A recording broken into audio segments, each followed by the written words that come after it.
সন্তানের জননীকে ধর্ষণ করা হয়েছে, ঠিক আছে। বিভিন্ন জায়গায় আমাদের জামাতের একজন আমিরকে হত্যা করা হয়েছে, শিবিরের ভাইদেরকে হত্যা করা হয়েছে, ঠিক আছে। কিন্তু আমি জামাতে ইসলাম করি না, কিন্তু তাদেরকে যে হত্যাকাণ্ড ঘটানো হয়েছে তাকে আমি সাপোর্ট করি না। আমরা গণতান্ত্রিক আইনে বিশ্বাসী না, কেন গণতন্ত্র দ্বারা কখনোই মানুষের মুক্তি আসতে পারে না।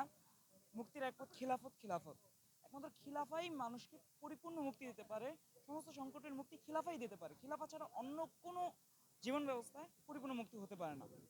কিন্তু গণতন্ত্রের পক্ষে যেরকম যারা আছে, জামাতে ইসলাম, ইসলামী আন্দোলন বাংলাদেশ, তারাও কোনো একটা হত্যাকাণ্ডের শিকার হবে, তাদের বোনদেরকে ধর্ষণ করা হবে, এটা আমরা সহ্য করব না। আমরা প্রত্যেকটা দুর্নীতির বিরুদ্ধেই আমরা মানে আগায় যাবো ইনশাআল্লাহ। প্রত্যেকটা দুর্নীতির বিরুদ্ধে কথা বলবো। যদি আমরা খিলাফায় বিশ্বাসী, গণতন্ত্রে বিশ্বাসী না, গণতন্ত্রের কেউ যদি মাজলুম হয়, আমরা তাদের, যারা জালেম তাদের বিরুদ্ধে আমরা অবস্থান নিব ইনশাআল্লাহ।